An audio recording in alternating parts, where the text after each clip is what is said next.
Hello, ladies and gentlemen. Welcome to the Esteemed FaceTime with Leaders, an initiative by World Development Corporation. I am Sunny Pancholi, anchor at World Development Corporation. FaceTime with Leaders is a platform for industry titans to share their experiences, thoughts, ideas, and best practices in order to inspire one another and future leaders. In a nutshell, we attempt to encapsulate the multi-decadal learnings acquired by these industry leaders. We also hope that by conducting these FaceTime with industry stalwarts interviews, we can bring together a global community of eminent personalities. By bringing together such visionaries on one platform, we hope to play a part in inspiring the lives of other leaders. Great learnings from great leaders undoubtedly assist everyone by identifying, nurturing, and using the trade secrets that are proven success formulas for many. And this is what we aim to achieve with these sessions by making them a gathering of industry stalwarts and a knowledge sharing community. We have one such industry stalwart on FaceTime with Leaders with us today, Mr. Prabhakar Iyer. He is an experienced executive with a career spanning 3 decades in various industries, including pharma, FMCG, entertainment, telecom, and distribution.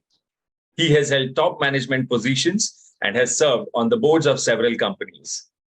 With a strong background in finance, Mr. Iyer has been instrumental in building strategies, evaluating business models, and managing treasury and fund management. He has also been on boards with 2 firms and has handled corporate affairs along with regular business calls. So, Mr. Iyer, could you let our viewers know about your journey of becoming director on different boards? Yeah, my journey of becoming director all started a couple of decades back. It is a very interesting journey, and I would say a journey where I was well prepared, I would say, because it was 3 decades back when I was heading the finance. I happened to be attending the board of Lupin Laboratories as a head of finance. And Lupin had a broad-based directors, independent directors from various financial institutions. That was the first day I would say that I was inducted in terms of some understanding of how the board performs, how the board discusses, what are the deliberation happens. From there on, I think I had an opportunity to work with my colleagues in legal and compliance and in terms of company secretaries for preparing the board deck and for attending to each of the board members' deliberations and needs that they have in terms of information in the Marico and SR company before I became the board member in Sony and INGRAM. Apparently, the whole experiences of learning and understanding what type of deliberation happens, what does the board members expect from the organization and organizational executives, helped me in being prepared for the board member in Sony or in terms of INGRAM. No doubt, I am in the other side of the boat now in terms of the fact here where things comes to me and I need to review from a perspective of risk management or in terms of corporate governance or in terms of your business stakeholders perspective and give directions of what is the appropriate thing that the organization should do and what is the vision that we can build for the organization or what is the mission that we can build for the organization. So that's how the journey has been, right from starting as an invitee to becoming a board has been a very interesting and a fruitful journey for me. So, Mr. Iyer, could you share some challenges that proved fruitful during a professional journey and the ways you tackled them? Yeah. So, my professional journey has been very exciting, interesting, and very ambitious also, I would say. I have actually handled the length and breadth of every aspect of finance, right from forming a company and actually in terms of going for mergers, demergers, going for roadshow for raising capital, having the credit ratings, or in terms of building business strategies, or in terms of handling the various stakeholders' requirement, has been the forte which I have been learning and continuously learning in my journey. Yes, all these learnings today it becomes in retrospect a easy perspective of it, but at the time when I was handling it, it was a challenge. It was a nervous start. But a continuous perspective of learning and having a mindset of keeping track of what is happening in the external world, keeping track of what is the changes happening in the regulatory environment, keeping track of what is the expectations of different stakeholders, and learning from those and building it in the model or in the desk where I am working. It made me help in the journey of building my professional career. Today, having handled quite substantive part of the finance, be in terms of treasury or be in terms of business strategy or be in terms of your risk management, and also being in the board of two large companies for quite several years. I would say that the challenges have been in terms of the fact always you have to take decisions in an ambiguous environment, and the solution, as being a solution provider, taking right decisions and quick decisions is very important for any organization to grow. And that has been one of the biggest learning for me, and that was the challenge which I learned in the journey of my professional career. Rightly said, Mr. Iyer. Okay, so this brings us to our third question, which is, what advice do you have for our viewers who are future leaders of the corporate sector in India? So I think as a leaders, there are a lot of things and a lot of things that is needed, and the environment is quite changing. The environment which was there 2 decades back is no more the environment. The current environment is more technology-oriented environment, a digital environment where one has to actually build the skill sets. The skill sets that a person as a leader has to have is not only on the technical part of it. They have to also have the soft skill set in terms of communication, in terms of leadership, in terms of problem solving, and in terms of strategic thinking. So that is one of the important skills that I would recommend to all the leaders in the corporate, because wide skill set only can help them to become the leader. No doubt, fostering a strong relationship amongst all and building network with the corporate sectors as well as with the peers and colleagues in the organization as well as with the fellow members in the professional capacity is a very important thing for the leaders to grow. Knowledge can be learned only to fostering the relationship and building the network, the exchange of ideas, exchange of information, and understanding what is happening in different industries in the business will be a very important perspective by fostering the relationship across the industry and across the peer level. That is the second part, I would say.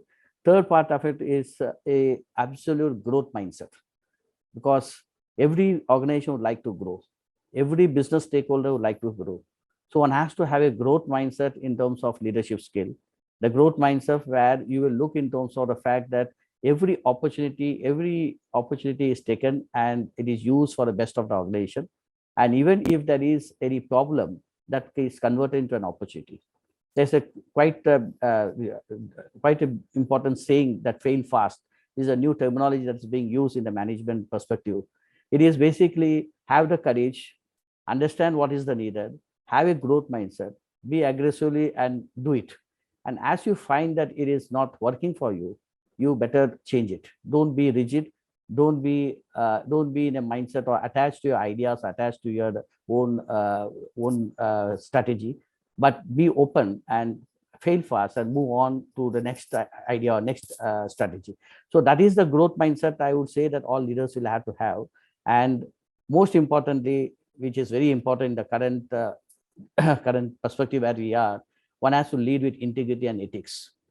It is more important for you to be transparent, more important for you to actually enact what you say, and people will follow you and respect you and value you, seeing your integrity and seeing your ethics in your behavior, in terms of respecting the people, in terms of valuing the people, giving the credit to the people who has done what they have done, and being with the people.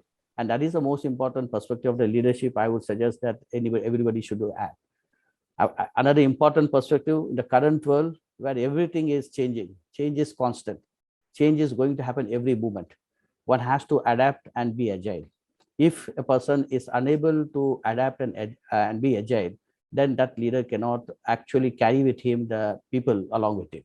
So being adaptive and agile to the external environment, being adaptive and agile to the technological changes, being adapt and agile towards the business needs is one of the important perspective of the leadership thing that everybody should actually have it.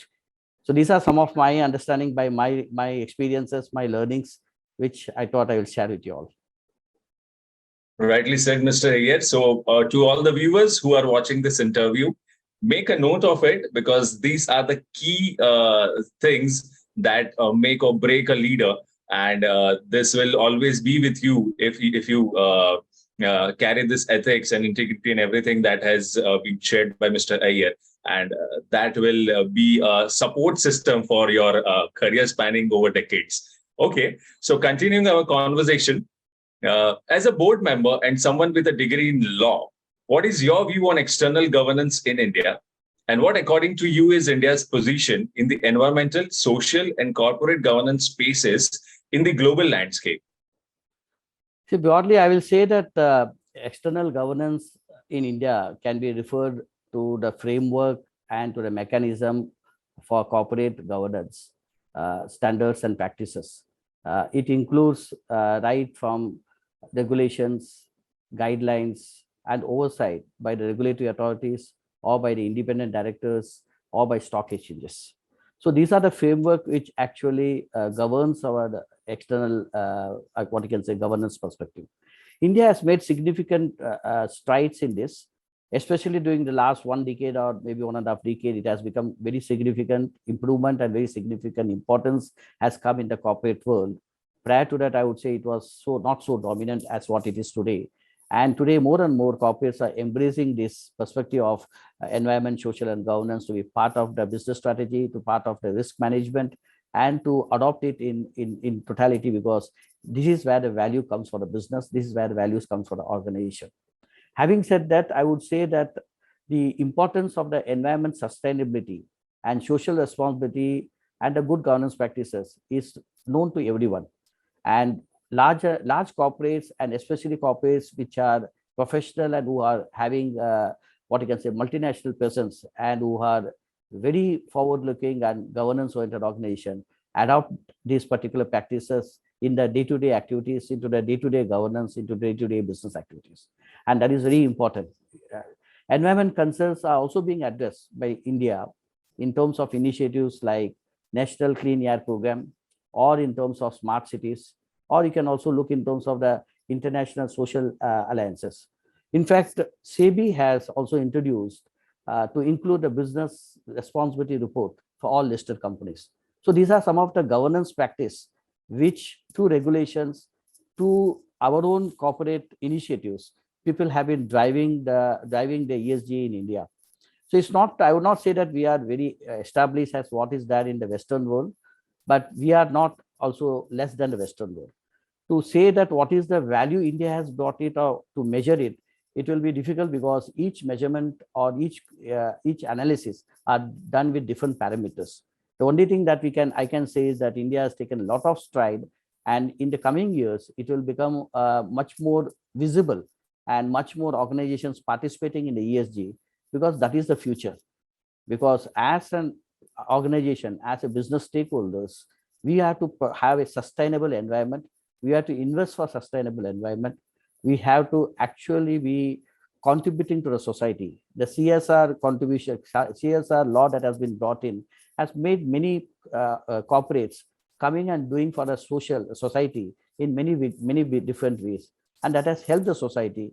And that has also created a lot of goodwill and a name and position for each of the corporate.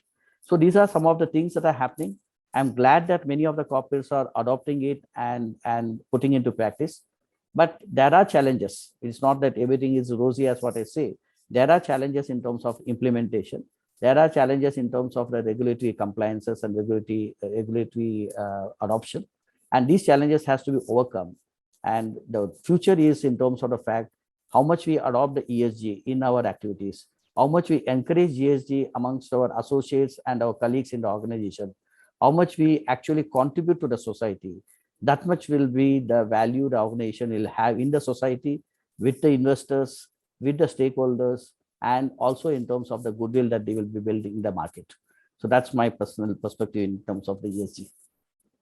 Absolutely. So viewers would like to know, Mr. Iyer, that what values do you bring to the table as an ESG and corporate governance expert? See, ESG and corporate governance are key for every organization.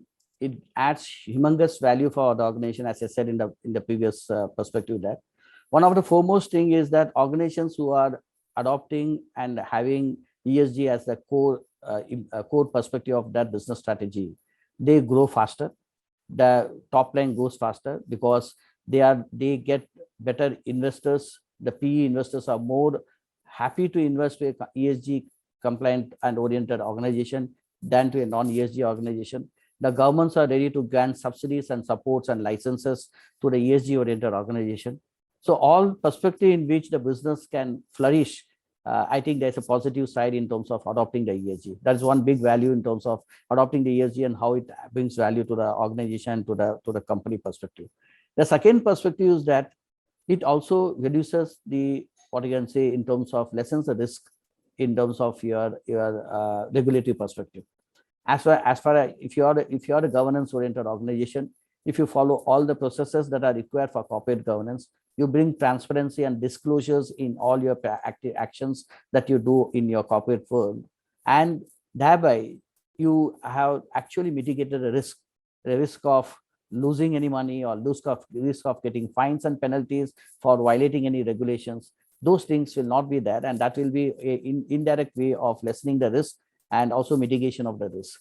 Thirdly, I would say that basically in terms of reduction in cost, as we adopt the various practices which reduces the energy or it reduces the natural resources utilization, and it actually helps in terms of reduction in the operating cost of the organization. Go green is one of the key perspective that is being followed by many of the organizations. So by which we are actually reducing the carbon emission rate, we are contributing to the society. At the same time, the cost of operations also going down. So I think reduction in operating costs, it can also be one of the perspective of value that the ESG can bring to the organization and to the people. So these are some of the perspectives from my side on the value that ESG will bring to the organizations. Amazing. Okay, so my next question is around technology and the changes that technology has brought into this new world. You must have observed various technological changes during your professional life, right? So what changes do you see ahead with the introduction of technology like IoT, AI, ML, blockchain, Web 3.0 or big data, etc., etc.? So thank you, Sunny. This is a very interesting question and close to my heart. I can think of my days when I started my career, there was no computer. We used to have 12 columns, 14 columns, 30 columns, printed stationery papers, which we used to use for drawing the trial balance and accounting and etc. and etc. So technology has been the change that I have seen in the last 3 years, growing like anything. There was the email was introduced in somewhere in 95, 96. That after the entire internet and World Wide Web, which has actually revolutionized the entire communication and information access. That came in. Then came the mobile and smartphone. Today, we can't think of living without a mobile and smartphone. That brought in absolutely change in the communications, voice communications, use of internet and use of data. Then comes now social media and social marketing, social networking. So this is again a recent, about a decade back phenomena where the social media and social networking like platforms like Facebook, Twitter, and LinkedIn have connected the people globally and has made many revolutionary changes in terms of sharing information, sharing knowledge, having ideas and exchanges, ideas and informations exchange amongst each other into an absolutely revolutionary part of it. Then comes the e-commerce and online shopping. The experiences that one has got in the e-commerce and online shopping, the next generations are not going to go to the, basically not going to go or take the effort to go to the, what you can say, retail shopping for do the normal shopping. They all be sitting in their own house and doing the online shopping. And that is the future that I can see in terms of the e-commerce revolution that's happening. So these are the various revolutions happening, and technology revolution is going to be actually jumping bounties and bounties each year now. Cloud computing has brought in such a level of use of data. You can access data anywhere, anytime to any devices. That is the revolution cloud computing has brought in there. Okay. Now you talk of AI and ML. Absolutely business predictive models, business analytics, all monotonous actions which has to be done for the volume of data and volume of transactions that we are handling have been eased out by the artificial intelligence and the machine learning.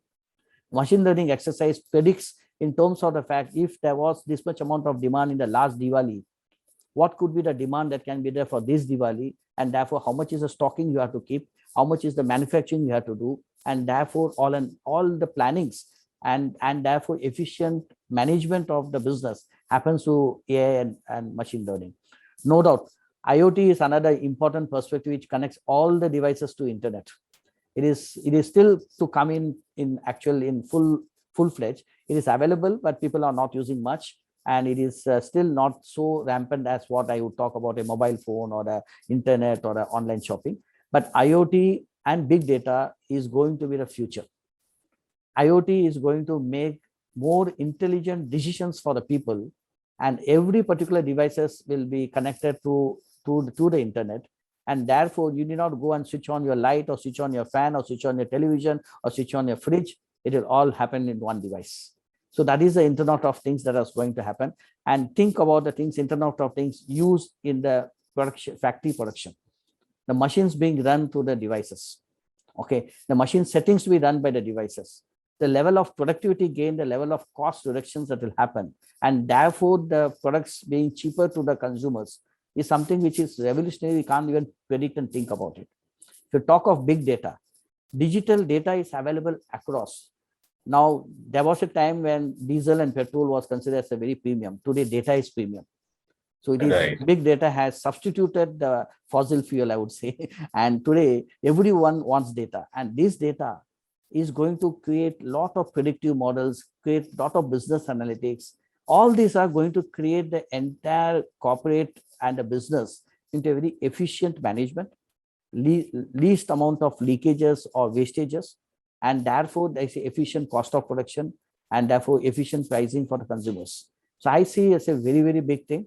At the same time, it is a very clear message to all the people in every perspective, wherever they are, that you have to be adapting to technology. You have to be always looking out what technology brings in, what is the changes that is happening, and you have to adapt and be agile in adopting it. You cannot be last bencher or back bencher to adopt it or adapt it, then you will not be able to succeed. So that is how I look in terms of the technology revolution that's coming in and how it will be relevant for all of us. That was so insightful of you, Mr. Iyer. Obviously, you need to embrace the technological changes to be in the forefront of the race, and always you get a first mover's advantage, right? Okay. So, Mr. Iyer, we are building the global thought leaders community for cross-pollination of knowledge and a community of independent directors for having better corporate governance in the country. What are your thoughts about these initiatives taken by the WDC team? That's a fantastic one. I would say that building a global community of thought leaders and independent directors is a valuable initiative that can actually foster cross-pollination of knowledge, cross-pollination of best practices and ideas and informations. It is actually going to be a big game changer, or it can be becoming a big game changer, and can add many values. Some of the values which I can clearly see is in terms of knowledge sharing and collaboration, bringing the thought leaders together and independent directors together from diverse industries and diverse corporates will help to know what is happening in each of the industry, will help in terms of knowledge sharing amongst the industry and actually creating some new ideas and new thoughts and new processes, which will be helping in terms of governance and compliances. Now, if you see in terms of learning and professional development, here also it will be the thought leaders can bring a big change.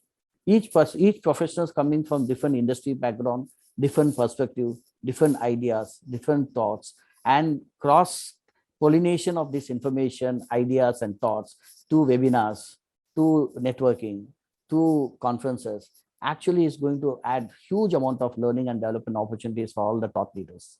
Okay. Second aspect, I can say that it can also act as a support to the peers and collaborate with the peers, where we can actually share some of the challenges that we have, or we can actually freely converse with our peer level, that if any such thing that they have faced and how they handled it. And that gives a good amount of peer collaboration and peer discussions, which will help in the thought leadership and in terms of all the independent directors working together in that area. Another aspect which I can clearly see is in terms of advocacy and thought leadership. as a group of leaders, as a group of independent directors, the thought leadership group can advocate and bring what are the important things that are required for governance, can help in bringing more, fostering more corporate governance perspective, bringing in more ideas and understandings for implementation of corporate governance, and can be the, what you can say, conduit in terms of driving corporate governance across the industry. I think these are the benefits that I strongly feel that this community can do, and it will be a very welcoming measure to see this community coming in and independent directors joining in together in terms of giving their ideas, giving the insights, giving the experiences to the corporate, and for better governance and better compliances. Governance and compliance, and in terms of better ESG by the corporate, will actually add value not only for the corporate but for the country and for society. And that is what I think this initiative will give a big value add and a big thumbs up to the country as well as to the corporate. Amazing, amazing. That was so insightful of you, Mr. Iyer, and I'm sure that our viewers would learn a lot of things from this interview. Obviously, this is just the tip of the iceberg. You cannot culminate everything or your experience of almost 3 decades into 30 minutes. But yes, this is just the start for our viewers. Make a note of it, and that would be really useful to you all. Great. Mr. Iyer, it was fantastic conversing with you, and I'm confident that your insights will inspire the future leaders. Thank you for joining us today. Wish you the best for your future endeavors. Moreover, trust that this initiative by Directors Institute has unquestionably expanded the participants' understanding and enriched their minds. Thank you. Thank you for giving me this opportunity to put up my perspective and my views in this forum. I would be happy if it is helpful to the people. Thank you very much. Thank you so much. Pleasure to have you on the show. Yeah. Have a nice day.